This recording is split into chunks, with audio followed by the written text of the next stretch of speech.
Allez, il est 10h03, je pense qu'on va pouvoir, commencer. On est déjà pas mal de participants. Merci pour, toutes vos réponses. Du coup, je vais laisser la parole à Jérôme et Eric. Ok, super. Merci beaucoup, Ariane. On va aujourd'hui vous briefer sur cet outil Quickle BI. Donc déjà, c'est quoi BI? Ça veut dire quoi? Business Intelligence. On va essayer de mettre une définition là-dessus.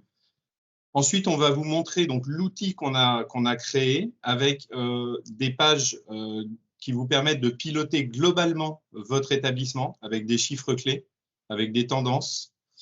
Ensuite, il y aura un deuxième niveau où vous pourrez aller analyser plus finement le comportement de vos clients, les variations de vos activités, les facteurs qui font varier vos activités aussi, on va voir. La troisième phase importante, ça va être, une fois qu'on aura toute cette donnée, c'est d'illustrer très concrètement qu'est-ce qu'on peut faire de cette donnée. Alors, je suis sûr que vous aurez plein d'idées après ce qu'on vous aura présenté en termes de données qu'on va mettre dans cet outil de Quickle BI, mais on va illustrer concrètement comment est-ce qu'on peut exploiter, par quelques exemples très concrets, comment est-ce qu'on peut exploiter ces données pour prendre des bonnes décisions stratégiques. Voilà. On vous parlera ensuite, puisque c'est une option proposée par Quickle, des conditions tarifaires de cette offre. Et on fera au milieu et à la fin deux séances de questions-réponses pour être sûr que toutes vos questions sont adressées pendant ce webinaire. N'hésitez pas donc à poser vos questions dans le chat. L'équipe Quickle, à la fois Cédric, Eric, Nico, pardon, Eric, c'est moi. Ariane vont répondre à ça. Alors, premièrement, l'outil Quickle BI, c'est une coproduction, en fait. Donc, c'est Quickle que vous utilisez et on vous en remercie encore pour la plupart d'entre vous. Merci encore pour la confiance que vous nous accordez et que vous renouvelez dans nos outils. Donc, on a construit au-dessus des données de Quickle avec Jérôme Charlon de la société Pomelos. Donc, Jérôme est avec nous aujourd'hui, il va nous accompagner pendant ce webinaire. Voilà, c'est une coproduction. Jérôme, c'est un expert Power BI. Il connaît parfaitement ces outils, ce domaine. Et avec lui, ça a été un vrai plaisir de co-construire cet outil de Quickle BI. Je vais lui laisser 2 minutes la parole pour qu'il se présente à vous. Ça marche. Bonjour à tous. Merci beaucoup de vous être connectés. Je vois que vous êtes très nombreux aujourd'hui. Ça fait plaisir de voir tout ce monde. Moi, en effet, je travaille depuis un petit moment maintenant à aider à la prise de décision pour les entreprises. Et avec Eric, on a construit ce Quickle BI, vous allez le voir, qui, je l'espère, va vous donner plein d'outils pour vous aider à la prise de décision stratégique pour votre activité. Donc voilà, je vais laisser la parole à Eric. J'interviendrai au fur et à mesure dans les différents écrans qu'Eric va présenter et aussi dans le chat pour répondre aux questions techniques s'il y en a au fur et à mesure du webinaire. Ok, merci Jérôme. Donc, déjà une petite définition, c'est quoi Quickle BI? Donc, BI pour Business Intelligence. Hein. En fait, c'est des outils de statistiques et de traitement de données avancés. L'idée, c'est que nous, ce qu'on en a fait ici, c'est vraiment un outil qui est vraiment adapté aux activités de loisirs qui sont les vôtres. On a connecté en temps réel cet outil de BI à vos données Quickle, donc des données de vente, des données clients, de manière totalement sécurisée, bien évidemment. Mais ces données sont connectées et à J+1, vous avez toute l'analyse qui est à votre disposition. On a aussi connecté des données extérieures pertinentes et on y reviendra. Donc, ce n'est pas que vos données Quickle et c'est ça le savoir-faire aussi d'un outil de BI, c'est qu'on va connecter des données Quickle mais des données référentielles extérieures qui sont importantes pour affiner les analyses. Voilà.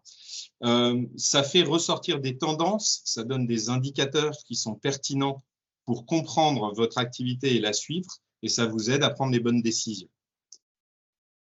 Donc, en images, et pour commencer, on va vous montrer très concrètement ce à quoi ça ressemble. Donc, vous avez des outils de pilotage de votre établissement.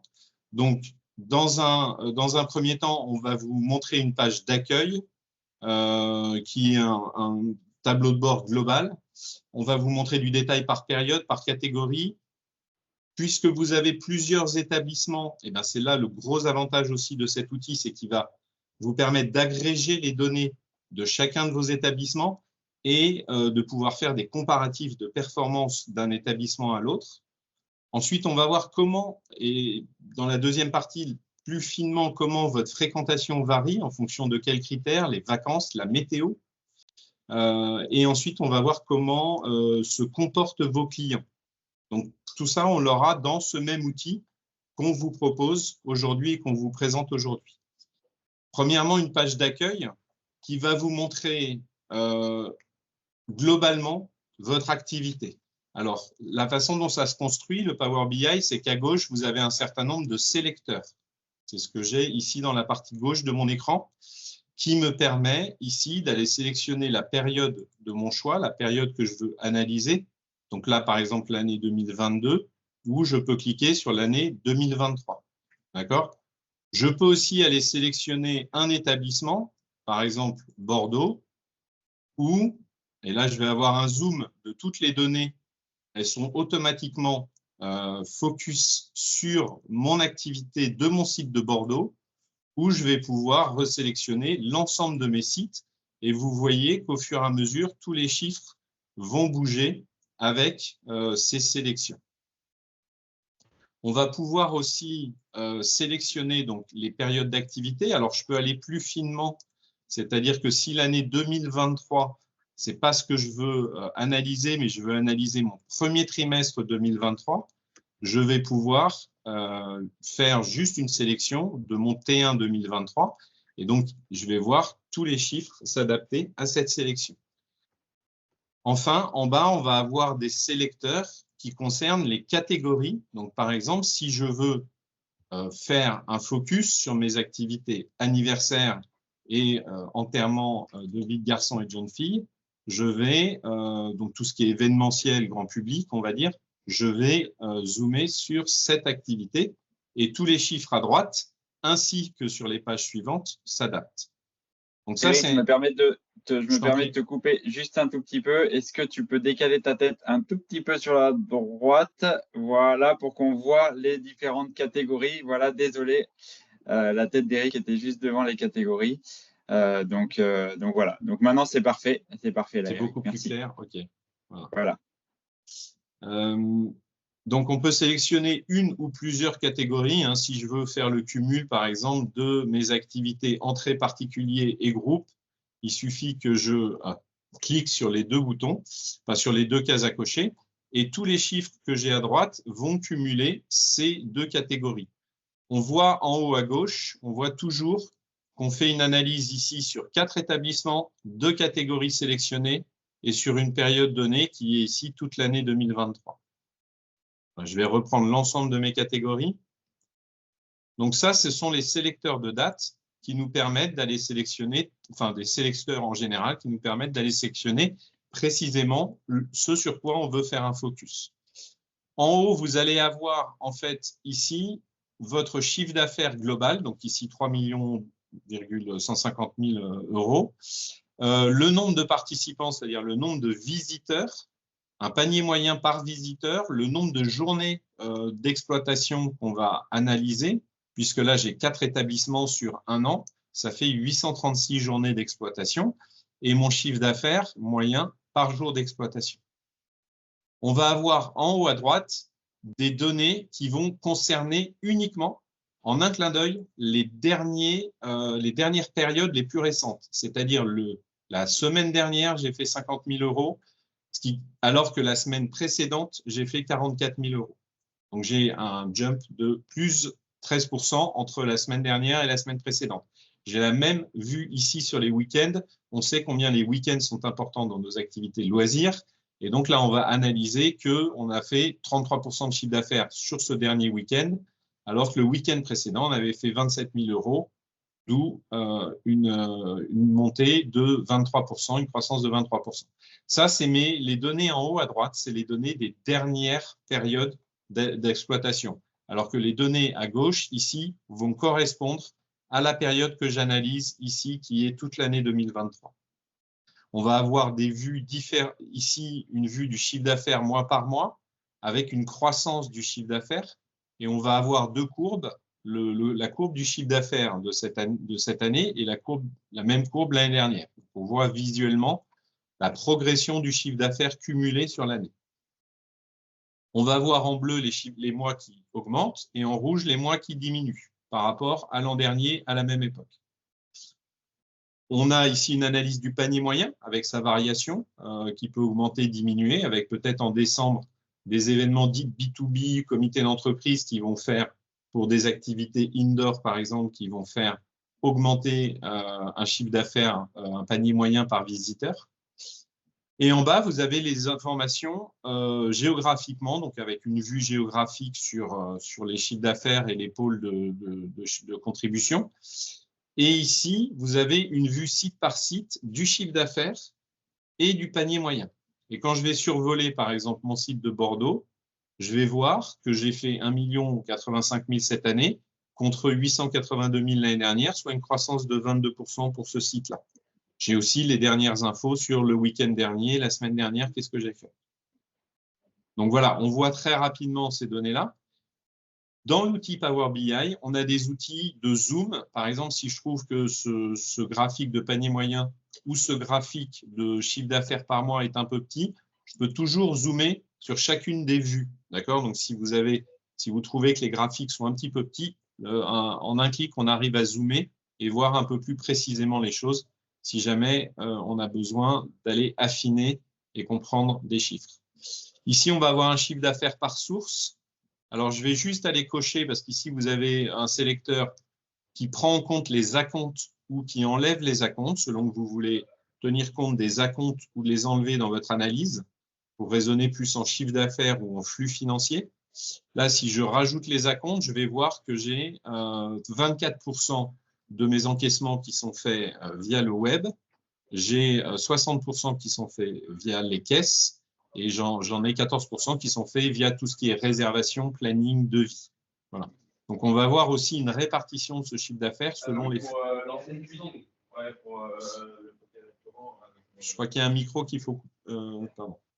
Donc, je vais passer à la page suivante. Vous avez donc cet accueil, nous on appelle l'accueil multi-établissement, puisqu'il va vous donner en fait les chiffres de chacun de vos établissements. Mais on va voir qu'on va zoomer sur une vue plus précise par établissement. Donc ici, avec une notion de chiffre d'affaires de l'établissement de Bordeaux, de Lille, de Marseille ou de Paris. On va voir la vue en tableau. Donc là, on a 4 établissements. Bien évidemment, si vous en avez 5, 10, 20, bah, vous aurez un tableau qui va s'adapter. Et on va pouvoir, encore une fois, à tout moment, zoomer sur une catégorie. Donc là, je vois, j'ai des gros différentiels, par exemple, entre mes sites. Je vais aller chercher uniquement mes anniversaires et mes enterrements de vie de garçons et de jeunes filles. Et je vais voir immédiatement tous mes graphes qui s'adaptent. Je vais avoir dans le tableau ici ma vue chiffre d'affaires, nombre de visiteurs, panier moyen, nombre de jours d'ouverture et chiffre d'affaires moyen par jour d'ouverture. Ici, je suis en focus sur une activité qui est mon activité anniversaire EVG. Et si je reprends tout, mes chiffres s'adaptent. Je vais pouvoir même trier si je veux ici juste en cliquant sur un titre de colonne. Si je clique par exemple sur ma colonne chiffre d'affaires par jour d'ouverture, je vais pouvoir trier mes sites du plus performant au moins performant. Ou en termes de panier moyen, si j'ai un écart en termes de panier moyen entre d'un site à l'autre, si j'ai une disparité de panier moyen, je vais pouvoir aussi aller les classer par ordre décroissant ou croissant. On va avoir aussi un comparatif dans la page suivante qui va zoomer sur les performances de chaque site entre cette année et l'année dernière. Donc ici, j'ai du chiffre d'affaires. L'année dernière, vous voyez, j'ai une croissance ici sur mon site de Paris entre ma période N-1 et ma période N. Si je veux, j'ai pareil sur les nombres de visiteurs, j'ai pareil sur les paniers moyens. Je vais pouvoir avoir un écart entre mon exercice précédent et cet exercice-là.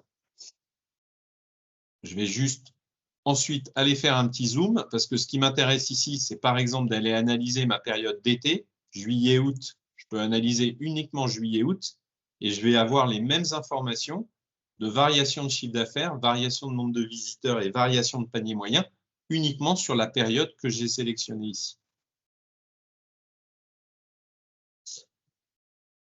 Donc ça, c'était pour le comparatif site par site entre cette période et la période précédente. Donc, si je peux me permettre, dans cette page, on peut aussi, bien sûr, voir des graphiques, mais voir un tableau.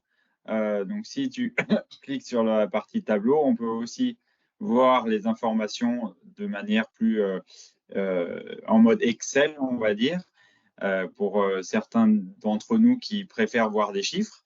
On peut venir voir ici et avoir une vue aussi globale des chiffres et potentiellement, Eric va y revenir un petit peu plus tard, les exporter en Excel si on veut faire du retraitement. Mais... En fait, dans chaque tableau, alors c'était un peu plus oui, la partie période, l'écran suivant qui concerne en fait une vue par période.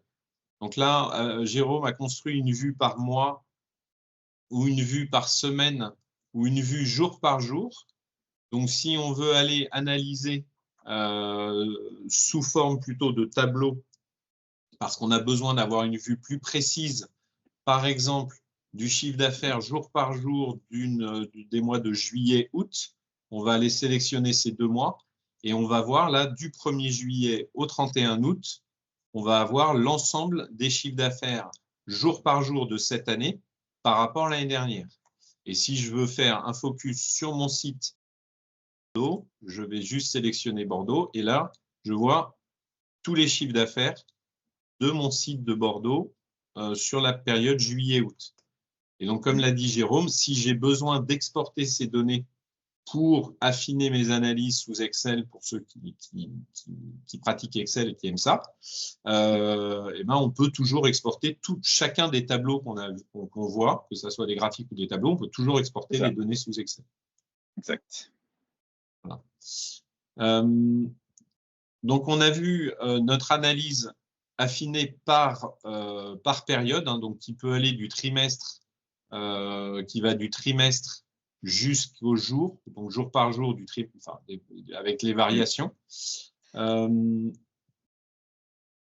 peut aussi aller analyser, et ça va être intéressant, le chiffre d'affaires par catégorie de produits. D'accord? Donc, j'ai mes grandes catégories, donc c'est là que je vais venir à un concept de cet outil de Power BI qui est très important pour les multi-établissements, qui s'appelle la notion de métacatégorie. C'est-à-dire que si vous avez plusieurs établissements configurés avec Quickle, peut-être que votre offre est homogène, c'est-à-dire que vous avez les mêmes catégories sur chacun de vos établissements, mais il se peut aussi que dans un établissement, ce que vous appelez par exemple anniversaire, dans un autre établissement, vous l'appelez événementiel particulier.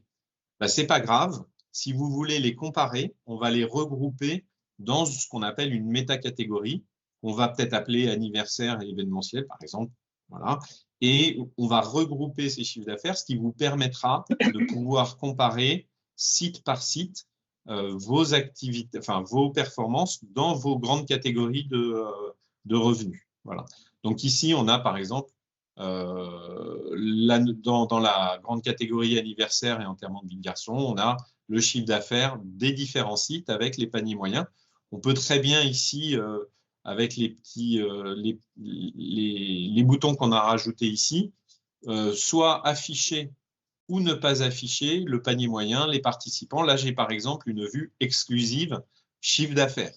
Si je veux vraiment comparer uniquement les paniers moyens, je vais aller cocher que les paniers moyens et je vais avoir une vue que sur les paniers moyens des différentes catégories. Par contre, si je veux uniquement le chiffre d'affaires, je vois le chiffre d'affaires et je vois les performances de chacun de mes sites dans ces catégories de revenus.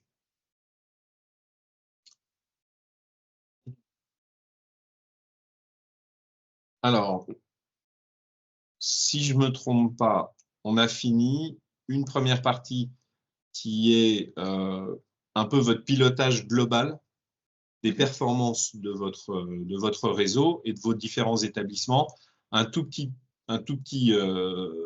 aussi, enfin une fonctionnalité qui est importante dans Power BI, c'est la possibilité sur tous les graphes qu'on voit à tout moment de copier en fait un graphe et de le mettre copier un graphe ou un tableau, etc., pour l'envoyer, le communiquer, le mettre dans une présentation, etc. Tout ça, c'est très facile, il y a des outils de copie et qui vous redonneront aussi l'information de ce que vous êtes en train d'analyser.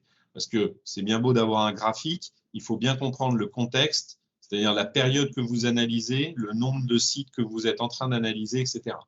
Et donc, à chaque fois que vous allez copier tel ou tel graphe, Power BI va vous redonner l'information sur ce que vous êtes en train de copier. Juste un petit point par rapport à Power BI versus Quickle BI, parce qu'on a beaucoup utilisé Quickle BI au début. Eric utilise Power BI depuis le début de la présentation. Donc, juste pour vous dire que en fait, l'outil Quickle BI a été développé sur une plateforme qui s'appelle Power BI, qui est une plateforme Microsoft. Et donc, les fonctionnalités qui nous sont fournies, il y a des fonctionnalités qui nous sont fournies par Power BI, on va dire par défaut. Mais c'est pour ça qu'on utilise Power BI quand on parle de fonctionnalités. On a tendance à parler un peu des deux, de Quickle BI et de Power BI. Mais en tout cas, Power BI est la plateforme sur laquelle on a développé tout cet outil de reporting. Okay. Tout à fait, Jérôme, ça valait le coup d'être précisé. Alors, on va passer à une phase où on va aller un peu plus dans le détail dans l'analyse des données. On a vu pour l'instant des données génériques d'évolution, de panier moyen, etc. On va aller sur un écran ici où on vous a mis vos performances en qualifiant les types de journées d'exploitation que vous avez. C'est-à-dire il y a plusieurs grands types, c'est les périodes scolaires, les périodes de vacances ou les jours fériés. Et donc, on va voir ici qu'on va vous proposer une analyse sur 2023 pour l'ensemble de vos établissements, des chiffres d'affaires selon le type de journée. Donc, du lundi au dimanche, en jaune, les jours fériés, en rose, les jours de période scolaire et en vert, les jours de vacances scolaires. Et donc, ici, je vois par exemple que pendant mes vacances scolaires, mon chiffre d'affaires est un petit peu plus bas le vendredi que le jeudi. Jérôme, tu veux apporter une précision sur la façon dont on a fait ça?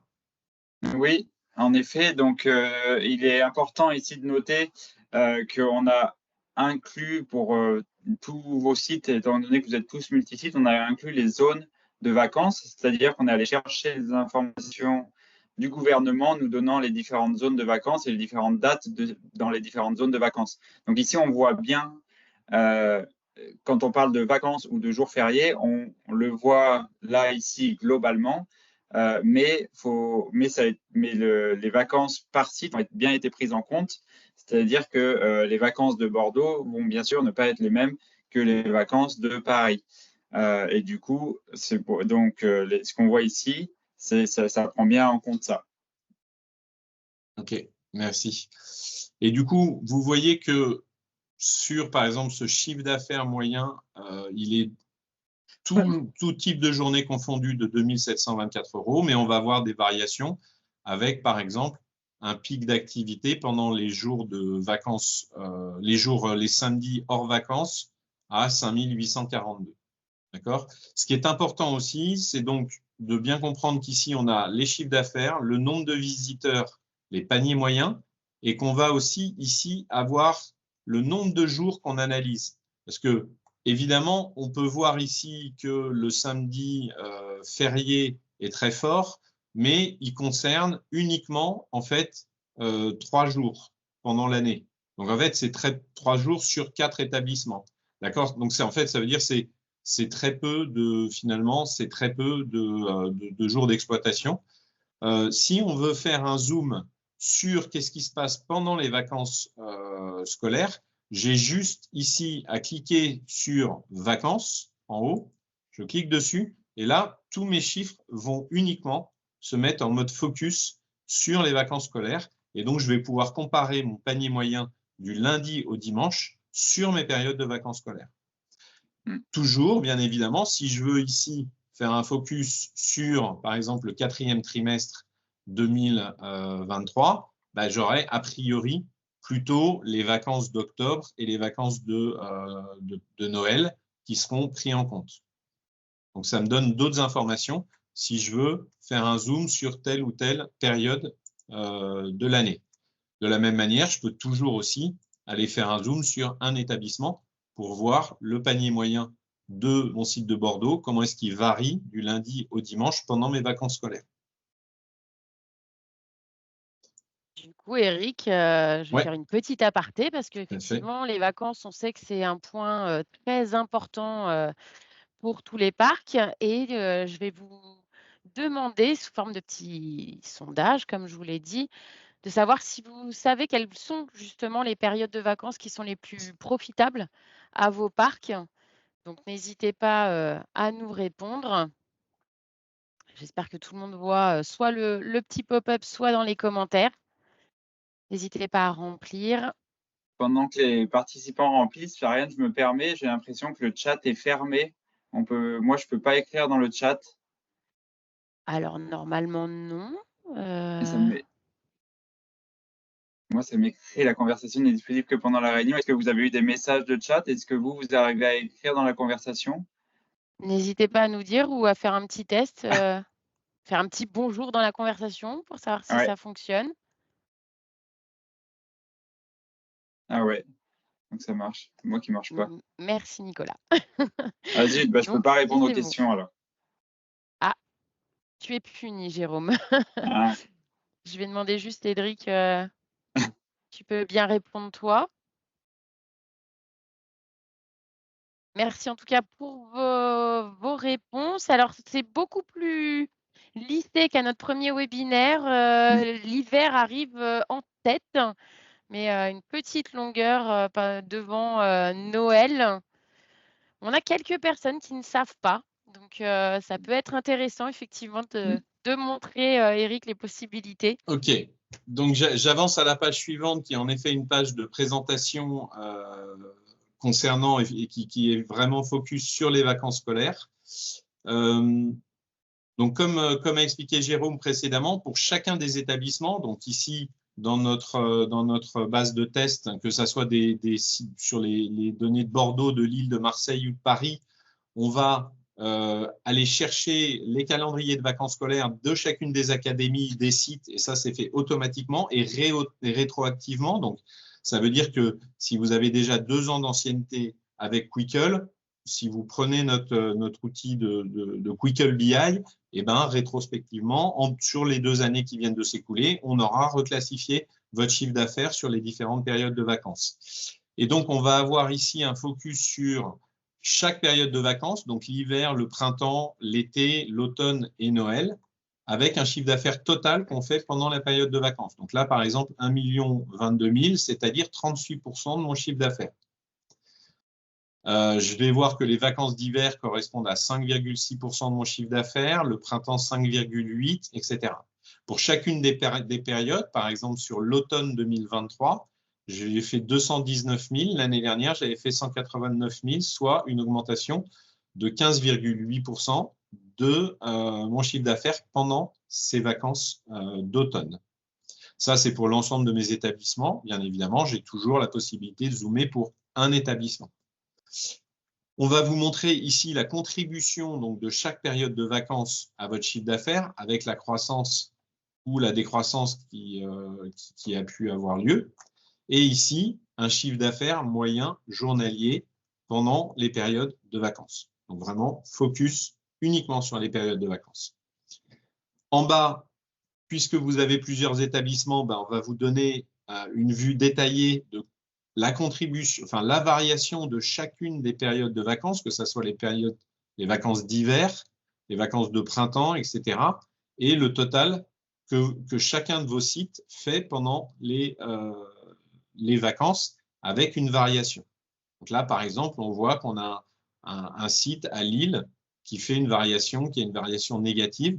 A contrario, notre site de Bordeaux, pendant les vacances d'été, il a très bien performé.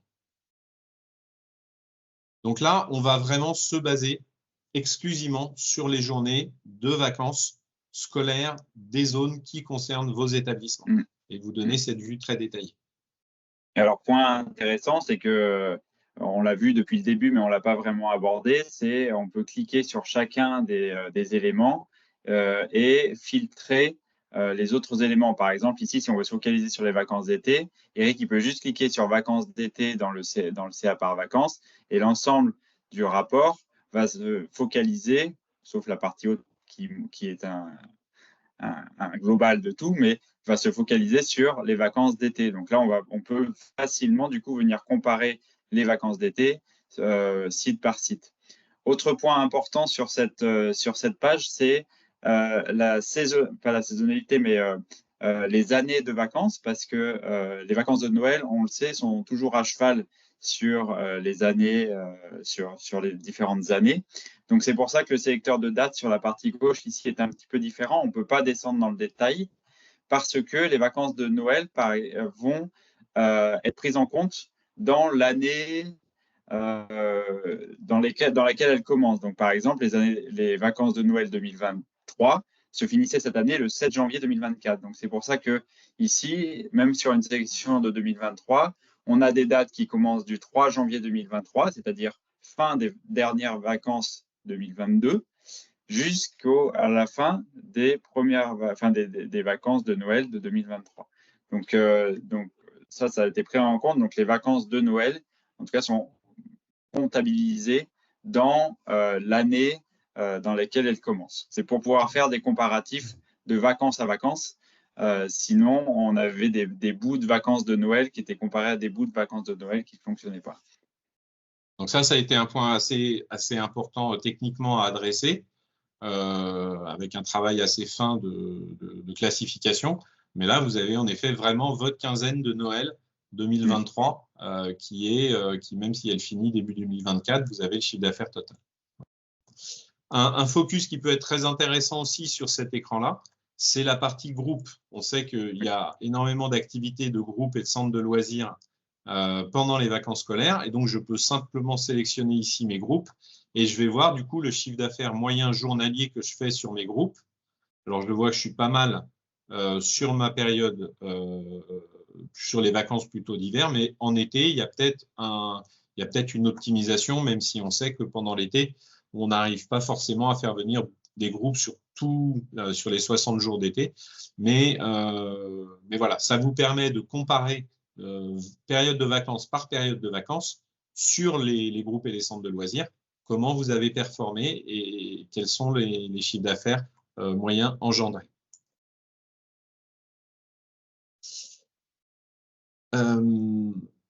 On va aller sur un autre critère. Donc, vous voyez qu'on commence à vous donner beaucoup de données très détaillées et qui vous permettent d'analyser vraiment vos pics et vos creux de fréquentation. Bien évidemment, on sait qu'un des facteurs dans l'activité de loisir, c'est la météo. Et donc, là, en fait, ce qu'on a fait, c'est qu'on a reclassifié aussi toutes vos données Quickle jour par jour.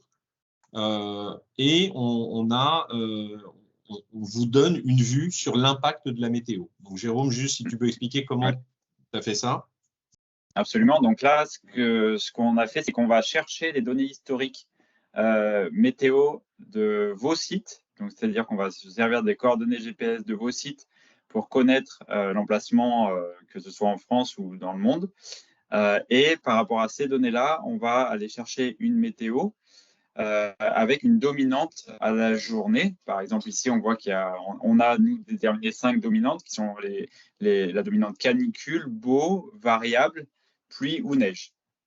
Et ce qui est intéressant de savoir, c'est que vous n'avez pas à reclassifier un historique de météo. Nous, on l'a. Donc, c'est-à-dire qu'on a intégré les données météo historiques depuis le démarrage de votre entrée dans Quickle. Donc, il n'y a pas de besoin pour vous de rajouter de l'information. Cette information, elle est rapportée par Météo France ou par Météo Europe pour récupérer ces informations. Voilà. Ok, super. Donc, en fait, on va classifier votre chiffre d'affaires en fait, par météo. Donc, ici, il y a quelques jours de canicule, du chiffre d'affaires sur les journées de beau temps, sur les journées variables, sur la pluie, la neige. Et donc, on va pouvoir ici en déterminer un chiffre d'affaires moyen par météo avec une moyenne globale. On va vous donner un petit tableau en haut à droite qui va redétailler tout ça avec le chiffre d'affaires, le nombre de visiteurs, le nombre de jours qui est concerné par cette météo sur la période qu'on analyse, le CA moyen par jour, le nombre de visiteurs et le panier moyen selon la météo. Parce qu'il y a peut-être certaines activités, notamment d'extérieur, pour lesquelles le panier moyen, par exemple de consommation de boissons ou des choses comme ça, peut évoluer selon les conditions météo. On va vous donner ici une vue aussi détaillée de votre chiffre d'affaires moyen, établissement par établissement, pour que vous voyez établissement par établissement, quels sont les établissements qui sont plus ou moins météo dépendants. Donc, on voit ici, par exemple, que sur le site de Paris, on a des très grosses variations. Les variations sont moindres sur notre site de Bordeaux. En bas à gauche, on va vous donner la répartition dans le cercle intérieur du nombre de jours de météo qui concerne, par exemple ici, 712 jours, c'est-à-dire 48% des journées qui étaient en météo variable, et ça a contribué à 47% du chiffre d'affaires. Alors que, par exemple, les journées de pluie représentent 23% du nombre de journées et représentent 32% du nombre de 31% du chiffre d'affaires. Donc, on voit qu'on est plutôt peut-être sur des activités indoor. Bon, là, on a mixé beaucoup c'est des données fictives, voilà, mais vous voyez la proportion et l'impact précisément de chaque type de météo sur votre chiffre d'affaires moyen par établissement.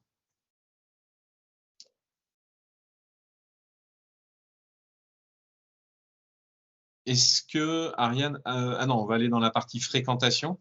Oui. On va vous montrer du coup un autre tableau qui, ici, reprend des données très précises concernant les fluctuations d'activité jour par jour et ainsi que heure par heure. D'accord ?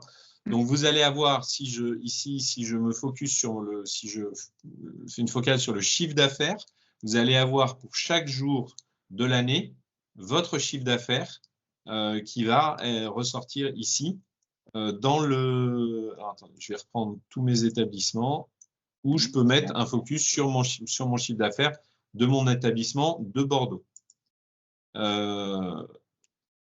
Donc ici, je vais avoir le chiffre d'affaires jour par jour. Et quand je vais survoler un jour donné, je vais avoir le nombre de visiteurs et le panier moyen. À droite, je vais avoir une vue sur le chiffre d'affaires heure par heure.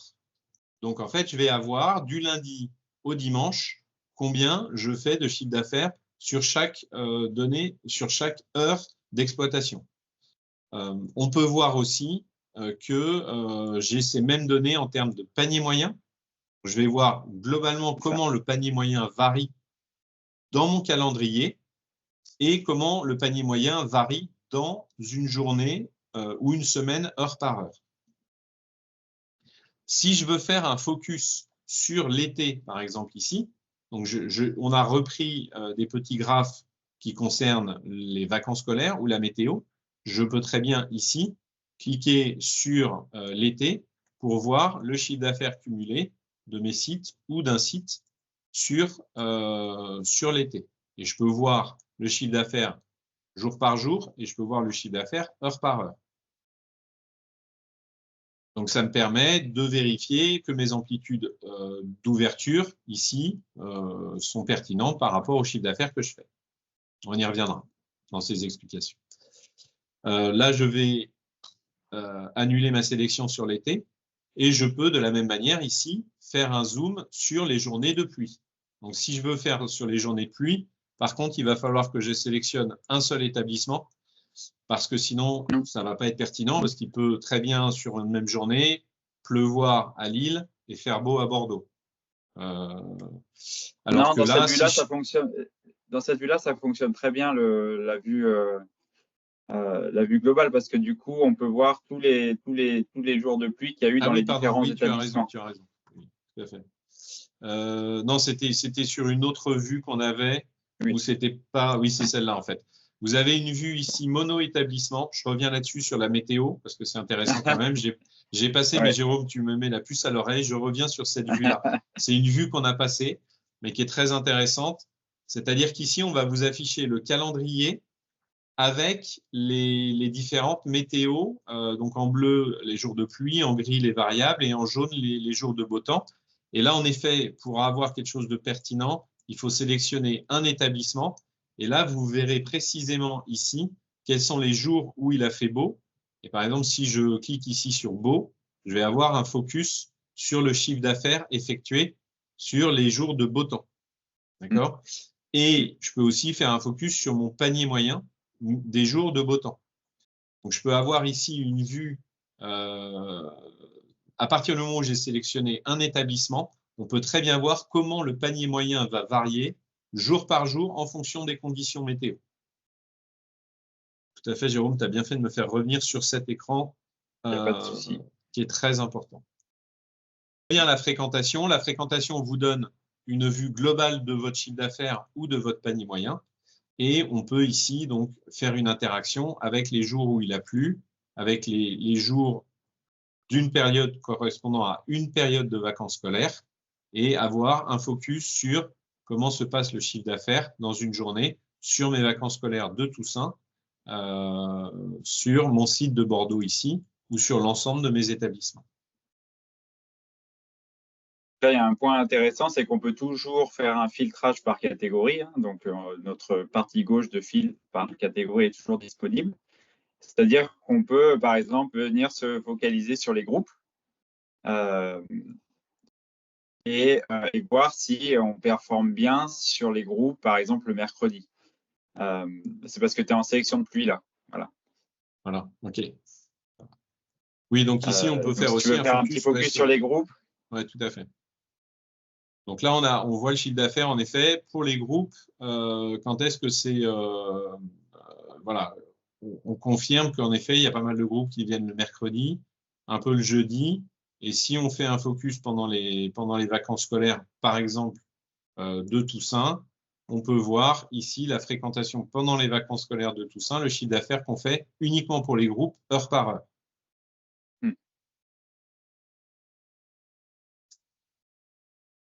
J'ai d'autres sélecteurs qui sont activés. Oui, bah oui, forcément, les groupes. Voilà. Donc, on peut toujours désélectionner des sites, des périodes, des catégories. Est-ce qu'il y a des questions ou pas du coup dans le chat à ce stade, Ariane? Pour le moment, pas Cédric? de questions. N'hésitez pas si vous en avez à nous les poser au fur et à mesure. Mais pour le moment, pas de questions. Ça a l'air d'être très clair pour tout le monde. J'espère. Okay. Donc, on va continuer sur la partie client. Alors, les données clients, donc là, pour l'instant, vous avez bien vu qu'on vous a donné plein de clés pour analyser les variations de fréquentation, de chiffre d'affaires, de panier moyen. Il y a une donnée qui est très importante avec Wickle et en général pour votre marketing, pour votre communication, c'est la donnée client. On va ici vous donner une page qui s'appelle acquisition client, c'est-à-dire comment les fiches clients, combien de fiches clients vous créez dans votre environnement Wickle et comment elles sont créées.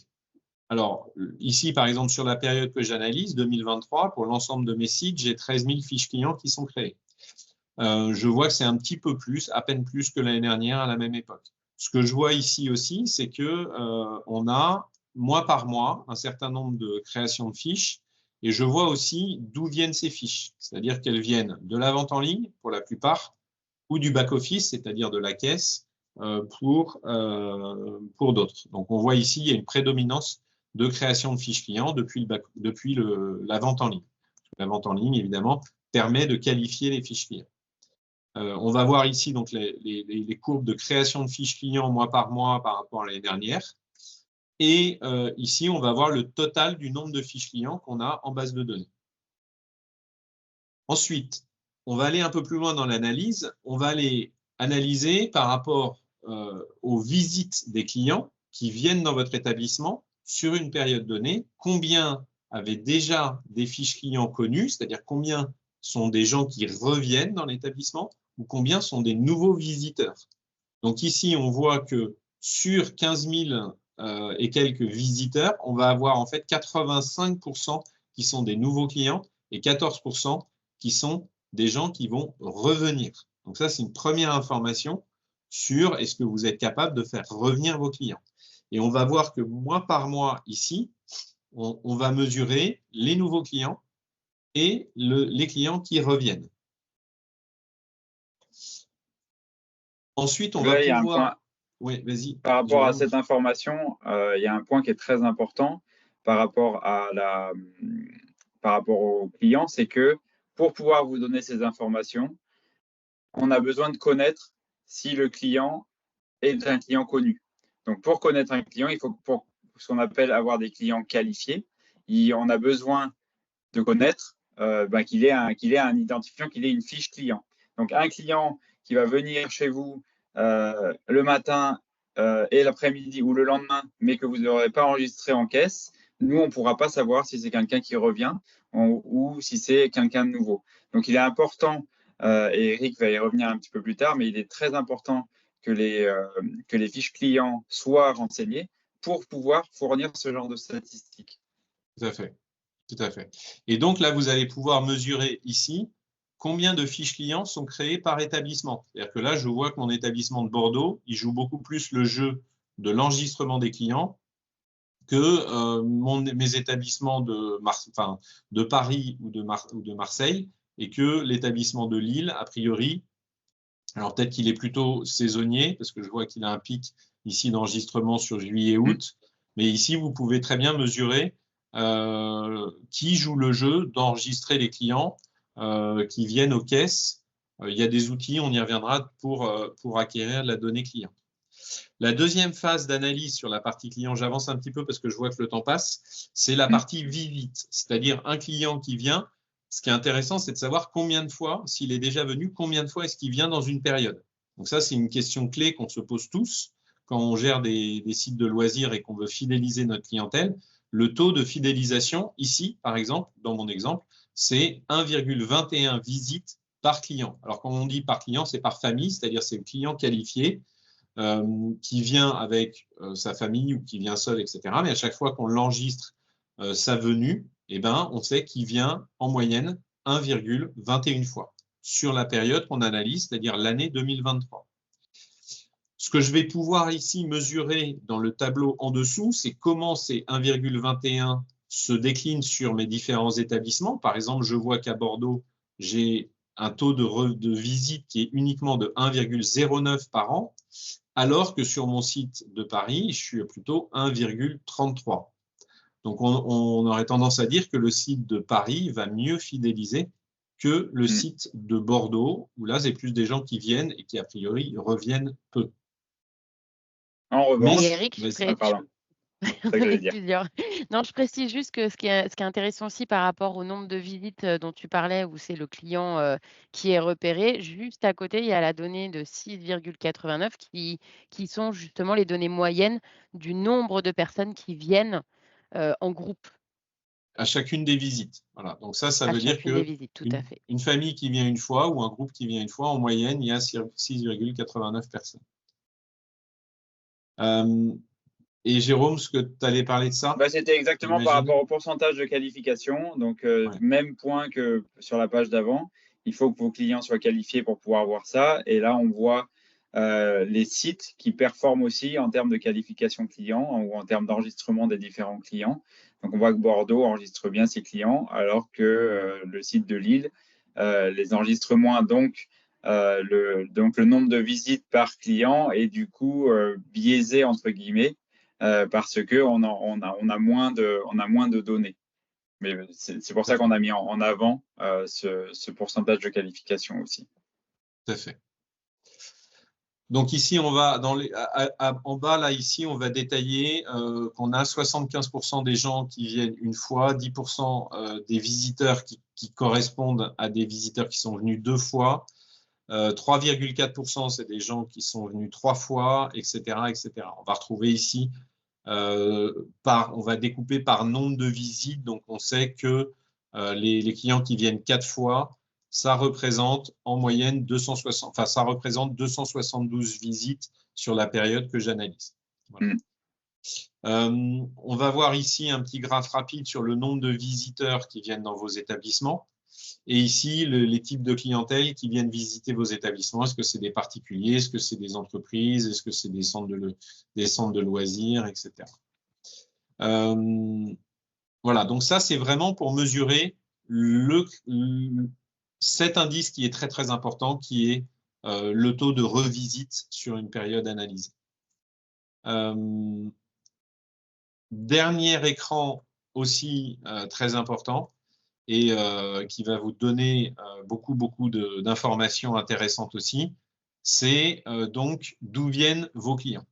Alors ici, vous savez que dans Quickle, vous avez deux possibilités, c'est-à-dire que soit vos clients, ils ont des fiches clients enregistrées et dans cette fiche client, il y a un code postal, soit vous faites des ventes en caisse et là, vous pouvez saisir un code postal à la clôture d'une vente, que cette vente soit faite sur un client connu ou sur un client inconnu. Donc en fait, on a deux approches et c'est pour ça qu'on a fait deux sections dans cette partie de provenance des clients. C'est pour vous dire dans la partie haute quelle est la répartition géographique à partir de votre base client et dans la partie basse, quelle est la répartition géographique à partir de vos ventes. D'accord? Donc selon la façon dont vous utilisez Quickle, vous pouvez utiliser plutôt l'indicateur en haut ou plutôt l'indicateur en bas ou les deux. Et ce qu'on va vous donner comme information intéressante ici, c'est de vous donner sur la base du code postal. Donc Jérôme, je te laisse juste parler sur on est branché sur quoi là? Oui, en effet. Donc là, rapidement, parce que aussi je vois que l'heure tourne, on récupère les informations de l'INSEE et des différents codes postaux pour pouvoir montrer une différence entre vos clients et le nombre de foyers qu'il y a de disponibles dans cette région ou dans cette localité. Donc, vous allez voir, Eric est déjà remonté, mais on peut descendre donc des niveaux. On part du pays, on descend à la région, le département, l'arrondissement, puis la ville qui correspond au site. Voilà, donc à chaque fois, vous aurez le nombre de personnes dont le code postal provient de, ici par exemple, 59 100 à Roubaix. Et en face, vous avez le nombre de foyers enregistrés dans l'INSEE. Donc, ce qui vous permet de commencer à mesurer votre taux de pénétration. Et donc, des indices qui vont être intéressants ici. Alors, ça, c'est des informations sur ce qu'on a dans la base client. Et ça, c'est des informations sur ce qu'on a dans les ventes. Et si on se base sur les ventes ici, on va voir qu'on a 0,6% des clients qui viennent de la ville même où est situé le site, 23% de l'arrondissement, 42% du département, 43% de la région et 99% du pays. Bon, là, on n'a pas un énorme nombre de ventes qualifiées, puisqu'on n'a même pas 1% des ventes qualifiées. Mais si vous qualifiez bien vos ventes en prenant bien les codes postaux de vos clients, là, vous aurez des données très intéressantes pour savoir d'où viennent précisément vos clients. Il y a un point qui est très important ici, qui ne s'affiche pas forcément très bien. Mais tu décliques, tu as cliqué sur Roubaix là. Il faut que tu recliques sur Roubaix. J'ai cliqué sur Roubaix, bien sûr. Je crois. Il faut que je clique sur tout. Reclique. Ouais, voilà. Ah non, je pense, ouais. Voilà. D'accord. OK. Et donc là, en fait, ce qu'on voit, c'est que ici, vous avez des sites qui vont bénéficier d'un effet réseau. C'est-à-dire le site de Bordeaux, ce qui est très important de comprendre dans ce tableau-là au milieu, c'est que 18% de sa fréquentation, ce sont des clients qui, originellement, s'étaient inscrits sur d'autres établissements. Donc là, vous arrivez vraiment à mesurer quel est le bénéfice d'un réseau multi-établissement pour savoir, j'ai mes sites de Lille, de Paris et de Marseille qui recrutent, entre guillemets, des visiteurs qui viendront sur mon site de Bordeaux, peut-être quand ils sont en vacances dans la région, etc. Et donc là, vous mesurez aussi l'effet de votre marque, l'effet de votre réseau, de votre marketing réseau, etc. Et donc, avec les outils de Quickle, on sait que vous pouvez très bien développer votre marketing réseau. Voilà, on a fait à peu près le tour de l'ensemble des écrans de cet outil Power BI. Donc, on a mis pas mal de temps. On est allé dans le détail sur un peu tous les écrans. Ce qu'on va faire maintenant dans la dernière partie, on va essayer de montrer comment est-ce qu'on peut utiliser ces données dans des exemples très concrets. Alors moi, ce qui m'intéresserait déjà, c'est de vas-y. voir si vous avez déjà Mm. des idées pour votre futur développement, si déjà le fait d'avoir présenté ces différentes options d'outils vous donne des idées. Ça m'intéresserait de le savoir. N'hésitez pas à répondre et effectivement, Eric va vous donner. Ah, alors j'ai que 2 réponses. Ne soyez pas Alors, timide. 6, Ça y est, ça 6, vient. ça 6, gonfle, ça 7, 8. gonfle. Alors, ce qui est top, c'est que pour l'instant, c'est que le oui qui gonfle. Donc, c'est une très bonne nouvelle. Déjà plein d'idées.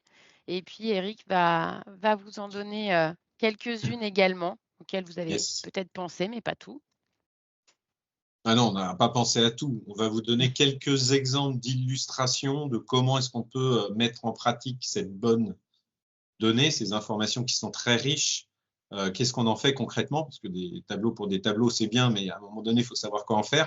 Dans l'idée, c'est que vous avez l'outil Quickle BI, mais c'est surtout qu'il va être combiné aussi, il vous donne beaucoup d'informations, mais combiné à des outils qui sont dans Quickle aussi, type les bons cadeaux, type de la tarification heure creuse, heure pleine, des codes promo, de la segmentation de la base client, les cartes de fidélisation. Tout ça, c'est des outils marketing et des outils de fidélisation de clients qu'on a mis dans Quickle. Donc, l'idée, c'est en effet d'avoir la bonne donnée, mais aussi les bons outils pour développer votre activité.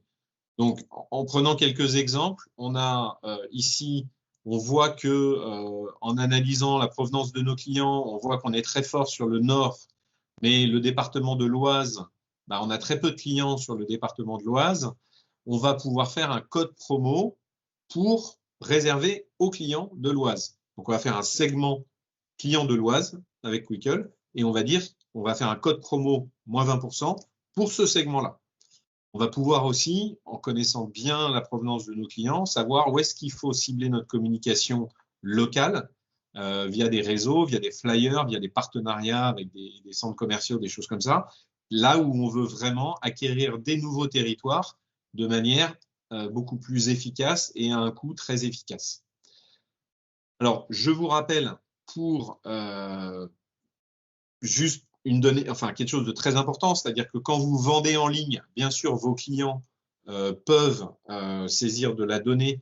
Et je vous rappelle aussi que maintenant, vous avez la possibilité pour la vente en ligne de demander le code postal à votre client au moment où il s'inscrit en ligne pour réserver en ligne, puisque tout ça maintenant, c'est paramétrable dans Quickle. Et il y a un autre outil qui s'appelle le QR code, enfin l'auto-enregistrement Quickle, qui est via un QR code ou via une tablette que vous mettez à disposition de vos clients qui arrivent pour la première fois dans vos établissements. Ils peuvent très bien s'inscrire en quelques secondes et vous laisser un email, un code postal, qui sont des données qui vous permettent de faire de la communication et de comprendre d'où viennent vos données, vos clients. Et donc, ça, c'est tout à fait possible de mettre ça en place et de systématiser ça à l'entrée de vos établissements, à la fois pour les gens qui viennent, qui réservent en ligne ou les gens qui viennent directement sur site pour acheter leur billet. Donc voilà, ça c'est une illustration pour faire un marketing, une communication très ciblée localement et être très efficace et pertinent par rapport à la provenance de vos clients. Deuxième illustration, vous avez une analyse de la répartition horaire de votre chiffre d'affaires dans le Quickle BI qui vous dit peut-être que l'été, ce n'est pas rentable d'ouvrir de 9 à 10 parce que vous faites 4 000 € de chiffre d'affaires, mais vous savez que sur vos 4 établissements, sur votre réseau, vous avez 480 heures de travail dépensées. On sait que la période d'été, c'est 60 jours non-stop pour les équipes, c'est très éprouvant. Et donc, peut-être que c'est pertinent d'ouvrir un tout petit peu plus tard, alors soit tous les jours, soit uniquement le lundi ou le mardi, par exemple, et d'ajuster. Mais ça, Quickle BI vous donne précisément la donnée et vous pouvez améliorer votre rentabilité comme ça, avec cet exemple.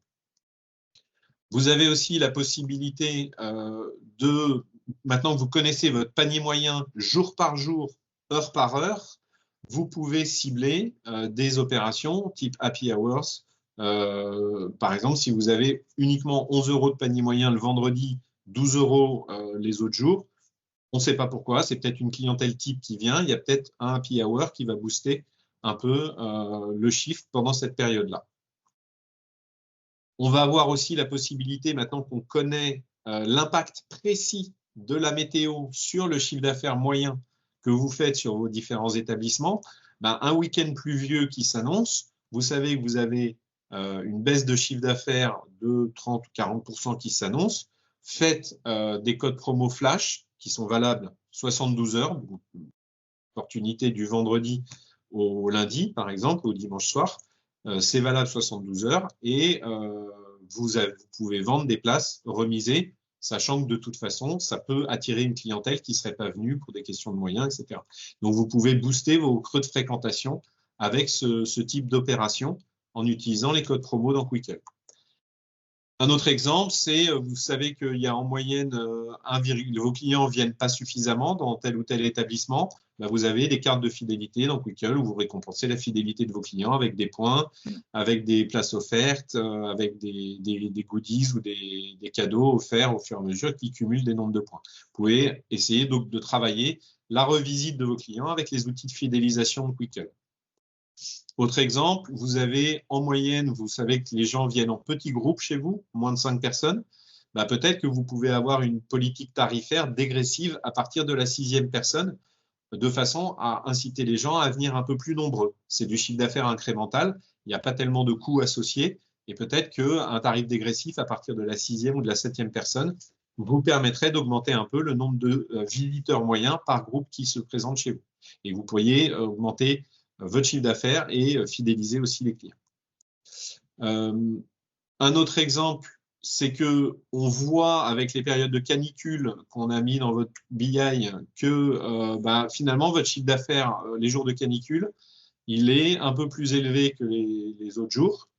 Et vous pouvez mesurer potentiellement, si vous avez climatisé votre site, vous pouvez mesurer la rentabilité de votre investissement.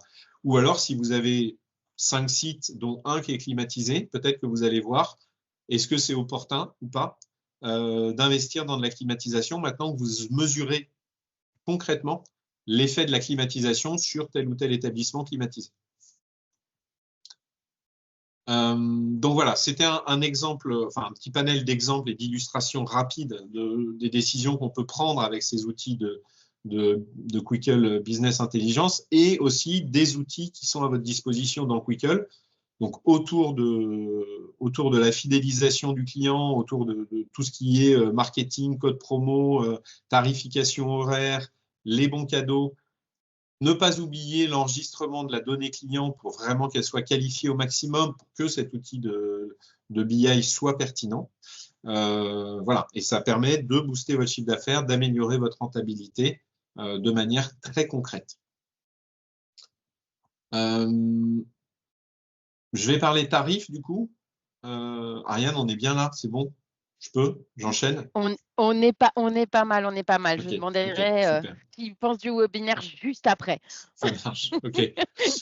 Donc en fait, il y a un travail de configuration de votre compte Quickhelp BI. Donc en fait, où on va travailler à la fois l'intégration de vos données, la création du compte, la connexion à vos données Quickhelp quotidiennement, les remontées des données, des tests, la gestion de tout ce qui est métacatégorie, donc c'est la recatégorisation de façon à ce que vous ayez des outils de comparaison homogènes quand vous avez plusieurs établissements. Il y a du coaching, de la formation.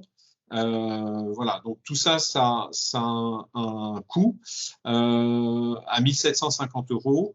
Et pour le lancement, on est sur une opération sur le début avril à 1 450 €. Ensuite, il y a un abonnement mensuel en fonction d'un nombre d'établissements. Donc, le premier site, ça va être 80 € et l'abonnement sera ensuite de 20 € supplémentaires à partir du second établissement. Ça va couvrir en fait des questions-réponses que vous pourriez avoir sur vos données, des interrogations, des clarifications.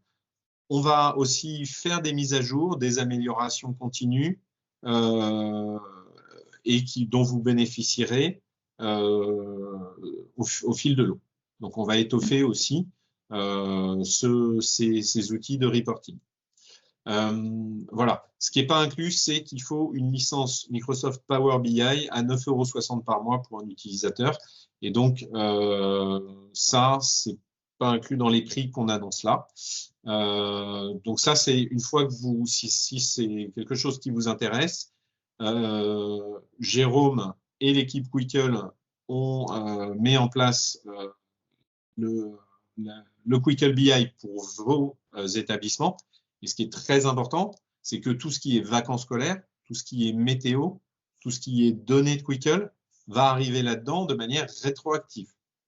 Donc, vous aurez, si ça fait 1 an, 2 ans, 3 ans que vous utilisez Quickle, vous aurez tout cet historique qui sera, dès qu'on aura pris quelques jours pour mettre en place votre compte Quickle BI, vous aurez toute cette donnée à votre disposition de manière rétroactive.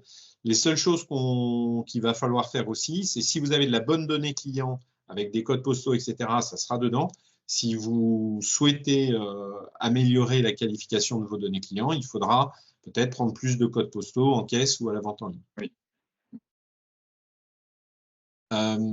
Donc voilà, on a rester une parcouru à peu petite, près. Non, oui, pardon, excuse-moi. Non, j'allais dire, on va peut-être rester une petite seconde justement sur la proposition de l'offre. Et comme ça, je vais pouvoir vous demander comment vous avez trouvé Eric. Non, je plaisante, pas qu'Eric, le webinaire tout entier. Donc voilà, ne jugez pas seulement Eric, mais les interventions. Et comme ça, je vous laisse également, si vous avez quelques questions, j'ai commencé à en voir passer. N'hésitez pas à les poser et on va pouvoir répondre maintenant. Eric, j'ai une mini-question. Enfin non, j'ai pas Oui. une mini-question, j'ai une très bonne question. Si tu pouvais revenir 2 secondes sur l'écran pour mesurer le nombre de packs par vente, par nombre d'entrées vendues. Et alors, les micros sont ouverts, donc si jamais quelqu'un veut s'exprimer ou préciser la question ici.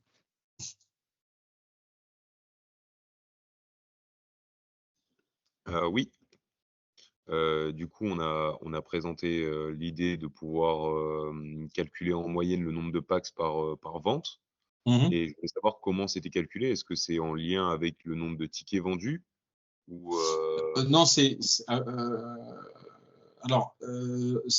en fait les coefficients de nombre de visiteurs comptés pour chacune de vos activités ou de vos packs d'activités. Donc, vous savez ou pas, peut-être qu'il y a des coefficients qui sont associés aux activités et aux packs. D'accord. C'est des choses qu'on a en plus modifiées et améliorées très récemment.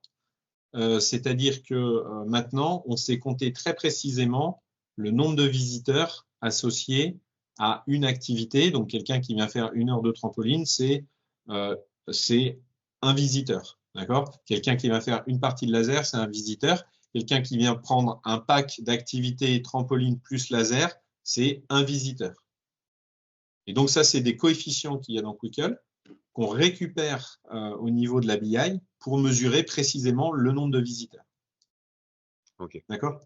Donc, par exemple, un billet, selon les configurations, mais un billet prévendu, un billet vendu à un CSE ne comptera pas comme un visiteur le jour de la vente. Mais par contre, le jour de l'utilisation dans Quickle, il y a des mécanismes quand je grille un billet, je crée une activité passage, retour de billetterie. C'est cette activité passage qui peut compter un visiteur. Ok. Il y a une autre question aussi, c'est comment on considère un client qui vient pour la première fois dans un parc et qui revient, puisque tu parlais justement de Ouais, tout à fait. l'affluence de Bordeaux, des autres parcs sur Bordeaux. Tout à Comment fait. est comptée la deuxième venue de ce visiteur? En fait, c'est au niveau des ventes, c'est-à-dire qu'on sait que un visiteur, quand il s'inscrit, il est toujours associé au parc ou au site sur lequel il a acheté son premier billet ou sa première activité. Donc, si j'ai mon client qui est venu à Lille et qui s'est inscrit pour la première fois, il est venu sur mon site de Lille, sa fiche client sera associée au site de Lille. Et donc, ce même client, le jour où il revient et il vient acheter quelque chose sur mon site de Bordeaux, c'est là que je vais considérer qui fait partie des visiteurs de mon site de Bordeaux, enfin, basé sur mes ventes, puisqu'il vient acheter de la billetterie sur mon site de Bordeaux, mais je sais que c'est un client qui est originaire de Lille. Et donc là, en fait, par exemple, dans le cas de figure ici, j'ai 2,7% des clients de Bordeaux qui sont originaires des autres établissements. On garde donc, toujours, coup, en fait, dans la fiche Pardon. client, l'information d'où ce client s'est inscrit au départ. Même s'il a fait un achat en ligne, il a fait un achat en ligne soit sur mon site de Bordeaux, soit sur mon site de Paris, soit sur mon site de Lille. Donc, je sais que s'il a fait un achat en ligne pour une activité sur mon site de Lille, je vais considérer que c'est un client, entre guillemets, appartenant à mon site de Lille. C'est le Donc, premier du coup, achat si on qui regarde le détermine taux ça. de retour de fidélisation globale de tous les parcs, Ouais. on le considérera dans les clients en revisite. Tout à fait, tout à fait. Oui. Parfait. Est-ce qu'il y a d'autres questions, du coup, Cédric, qui sont passées entre-temps? Non, sauf erreur, on a pointé, on est venu préciser les Les deux. questions? Ouais. Ben, c'est parfait. Ben, merci à tous. Merci encore d'avoir été là, d'avoir pris le temps. J'espère que c'est intéressant. Et en tout cas, on vous remercie chaleureusement pour votre participation et votre présence aujourd'hui. Tout à fait. Merci beaucoup. Merci à vous, à très bientôt.